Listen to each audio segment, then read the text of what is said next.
Once again, good afternoon, everybody. My name is Hádley Gamble. I am the Chief International Anchor for IMI, and it is a thrill for me to be joining these gentlemen here today. Your Excellency, I want to kick off with you.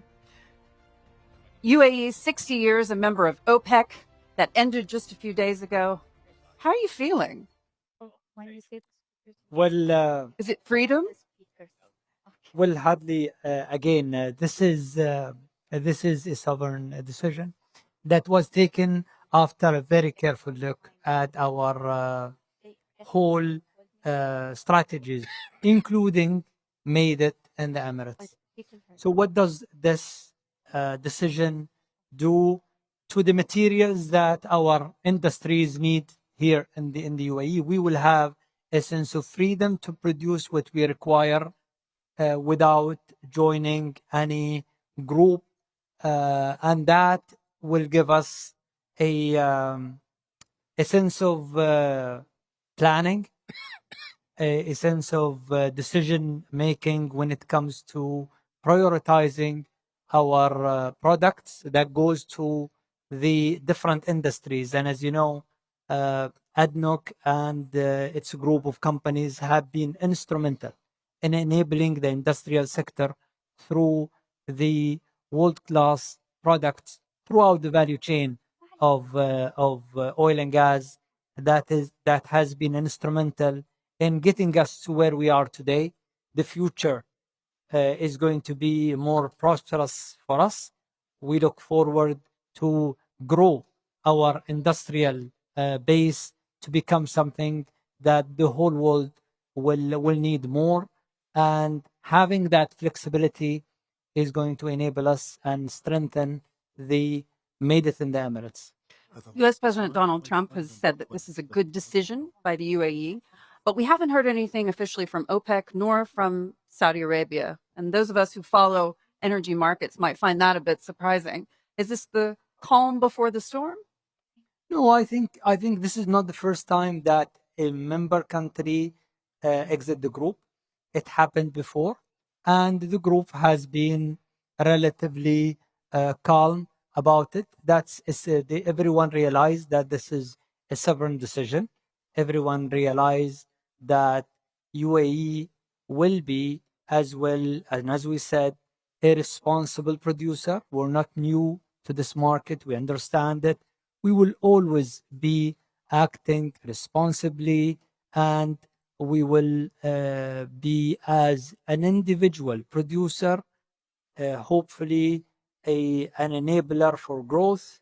Hopefully, we will contribute as well to the world stability between supply and demand. And I'm confident that we will be working with so many nations, including the members of OPEC and OPEC Plus, but bilaterally rather than as part of a group. So you left on good terms. We left on a good term, and as I said, we are a responsible producer, and we have investors here. We're dealing with many of the world-class industrial countries that are dependent on us, and we owe it to those partners who elected to invest in the UAE to produce what the world requires without restrictions, with collaboration, of course, with the all other producers. And we will gauge our engagements based on the requirements of the market, as well as based on what we need to produce for our local industries here in the Emirates. Tell me this, Iran isn't going away.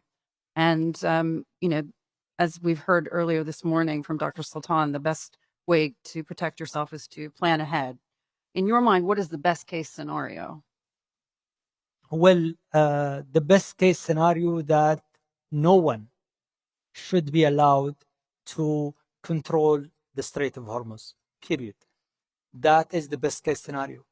And we're hoping that the whole world will realize the impact of that a one single country or one single group of I don't want to call them names, but that group definitely is not structured nor looking at the future of the world, nor looking at the impact to the poor people in all over the world who are dependent on these commodities.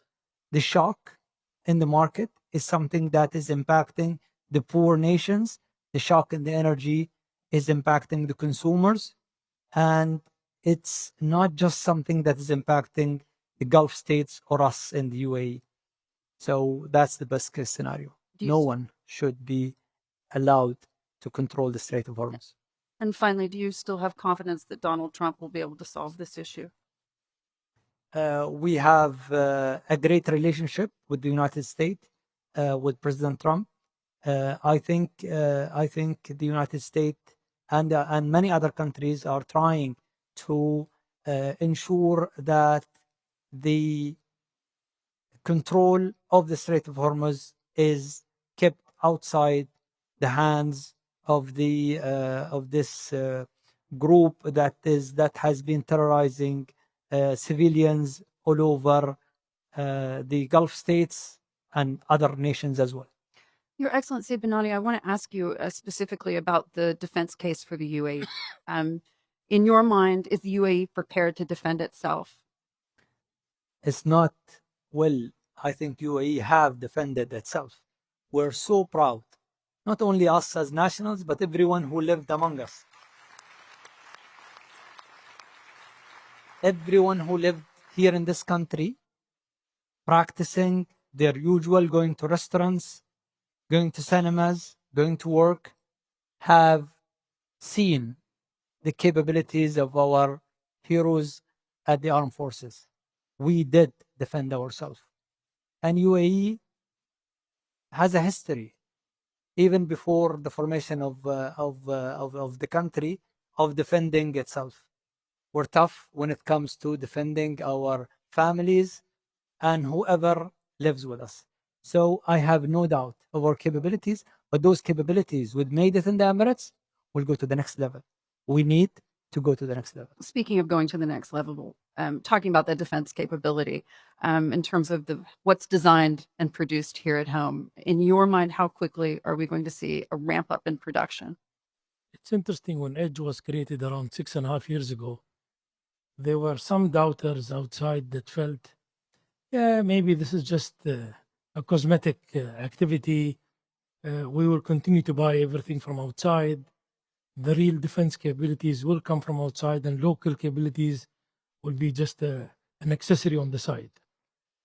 I think I'm proudly saying that during the last war, like no other time, the local defense industrial capability truly proved its worth during this war. A critical part of the defense of the UAE was defended using UAE national products produced in the UAE, developed in the UAE, and they played a pivotal part in the defense of the entire network here of the UAE. So this is a clear demonstration that we are able to develop, we're able to produce, and we're able to show its worth during the time that matters. And I think with the current war, whatever work we were doing before is going to be 100x in the coming period in terms of accelerating further our capability, accelerating further what we do. And I think no one likes war, but I think it was a great example of showing what truly the local capabilities are during this war. Tell me about that in terms of the numbers, in terms of that production and that capability. What specific areas? So let's use a relevant example that we all understand. UAE was targeted with missiles and drones, and a large quantity of drones. 1,000 plus drones came to the country, way more than anyone else. 85% of these drones were tackled through the jammers developed and produced in the UAE. So this is a significant number of the attack that came in the UAE were neutralized using UAE technology. This is one example among many. Other examples of what we were able to do. Yes, we had products that we produced before the war that truly show. It's one thing for these products to be tried outside.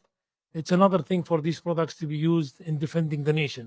It has a different lens to it. Other products were also used in various areas, including products that did not exist. And I think this is an interesting area. Before the war, day zero, certain products did not exist. Day 30, these products entered operation. Normally, these products would have taken us 2 years of development. They took 15 days of development and another 15 days to be used operationally. This shows that you now have true local national capabilities. It's not just a matter of, okay, we'll develop some things, but true national capabilities. Internally, we were surprised. So my team knew that after this war, whatever 2-year development programs are on the table for other things are scratched. Now the deadline is a 2-week deadline for a 2-year program. Tell me though, in terms of the numbers specifically, how quickly do you want to get that breakdown to increase? And I'm talking about, are we going to see a scenario in which 80% of the weapons used to defend the UAE are made right here in the UAE?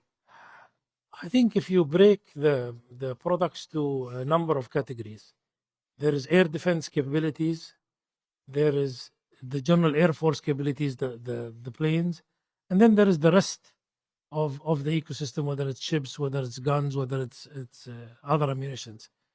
I think today, as a player, we take a very reasonable share, except from fighters. We don't develop fighters yet.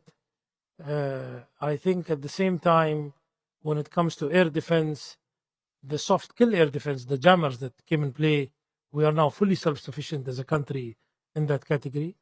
When it comes to the air defense area, between this year and next year, we'll start eating part of the missile air defense will become local UAE air defense.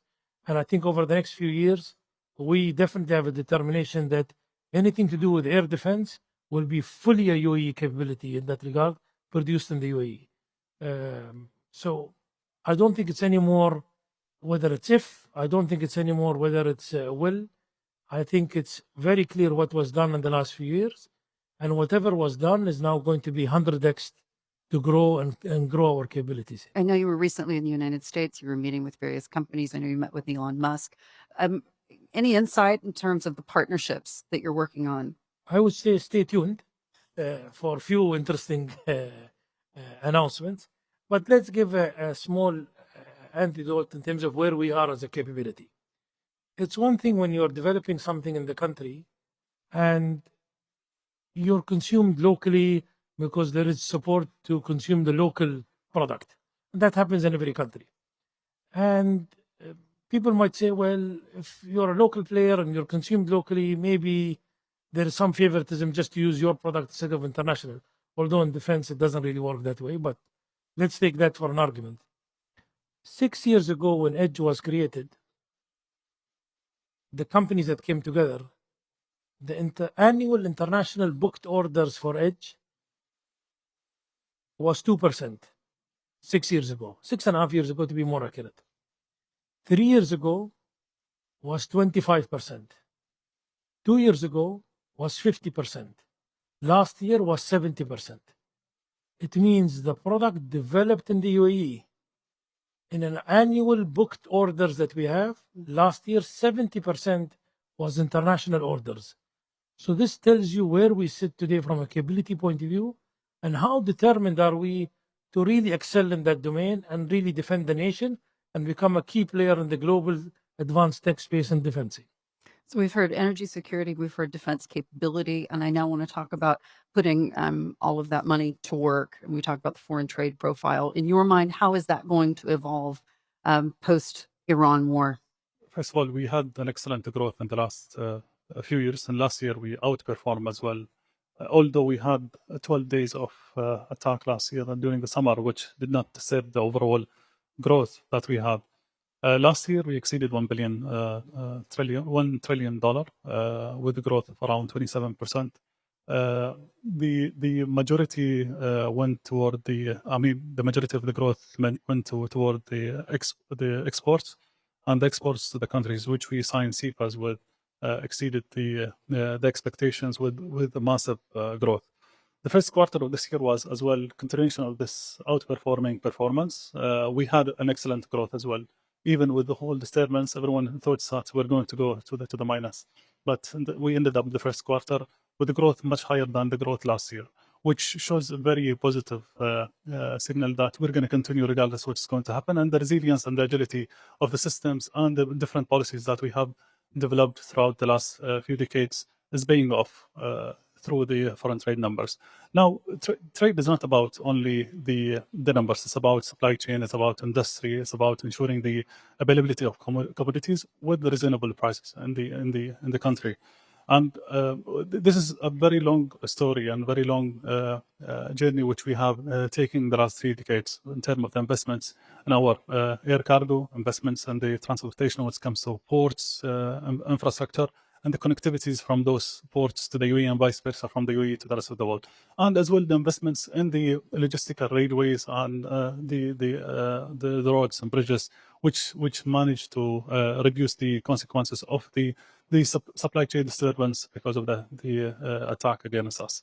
Now, in terms of the numbers, we're connected to more than 250 ports around the world.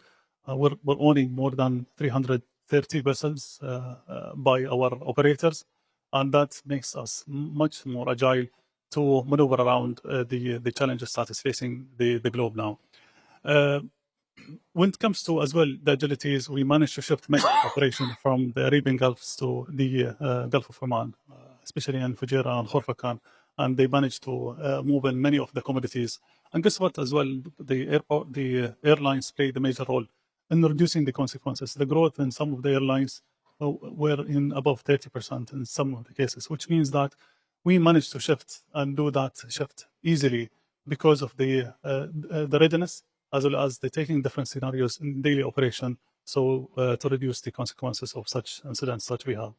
And global financial institutions are curious to know whether or not we're going to see sovereign wealth funds redirecting, if you will, some of those funds back into the UAE. Do you anticipate that will happen? Well, it's already happening, and it's a very long strategy policy that we have. We invest abroad, we build up the technology, we build up the know-how, and bring it to the country. And we have done it, and we have done it as well in the defense. Edge is one of the models, bringing those international partnerships to the country to build up certain sectors within the country. Now, moving forward, for sure, we're going to continue our international investments, but also we're going to have a huge investments internally, regardless it's going to be through the sovereign wealth funds or directly by the investment by the governments.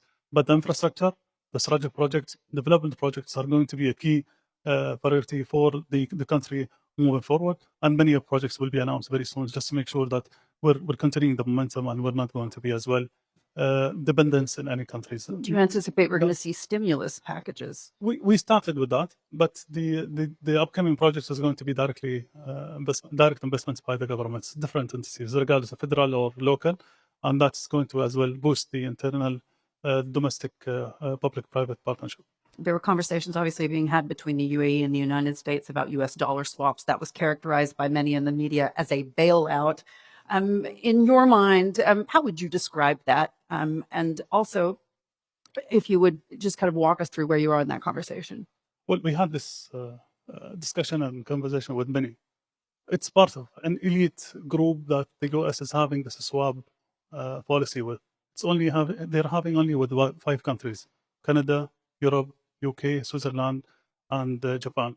And being part of that means the transactions and the instant trade investments between both nations reach a level where that swap is highly needed to just make sure that we capture the second in our transaction. So it's an elite matter. It's not about bailing out any of the talks that we're seeing or hearing in the social media. And you've secured this line with the It's under United States. discussion. Under discussion. Your Excellency, just to sort of walk us through this, what are your kind of biggest fears on the horizon? Is it the supply and demand question? Is it the idea that post-conflict we're going to see a price war? Where do you think that we're headed? No, I don't think. I think the biggest concern today is one, the security and of ships moving freely throughout all of those restricted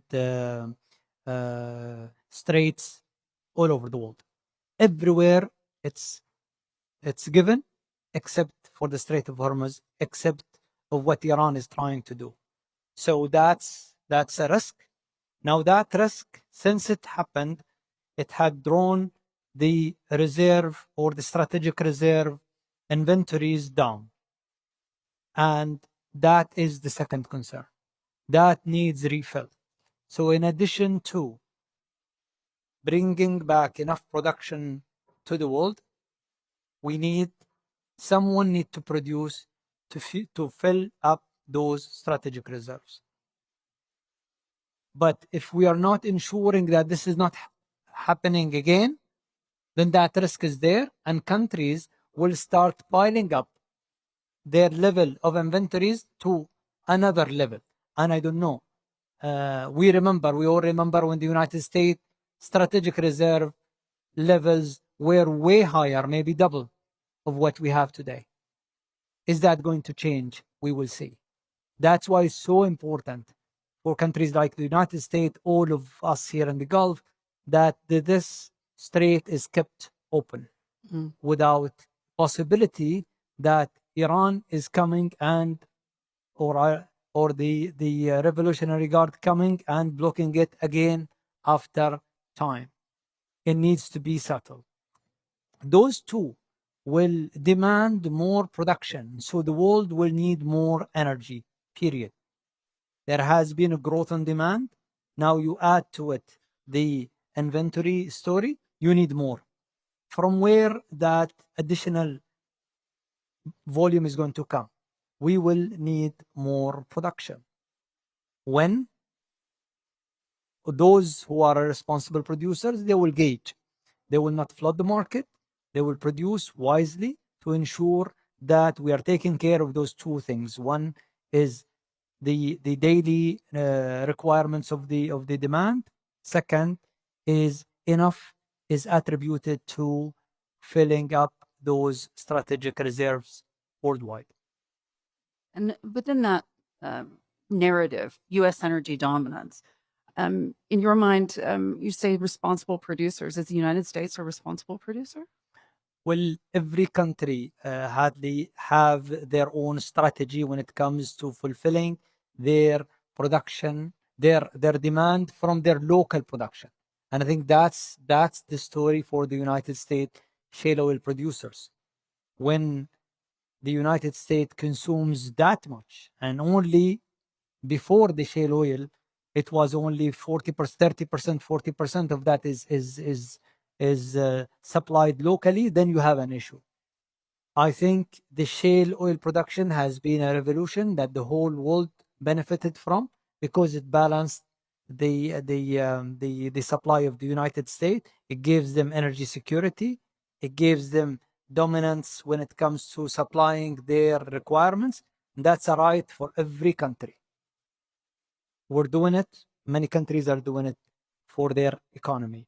Now, what is the future? If this is a finite resources, it will, with time, it will go down. So you have to produce it wisely, and you have to produce it when you have it. And we are complementing each other in this term, because the whole world needs the economy of the United States to be strong.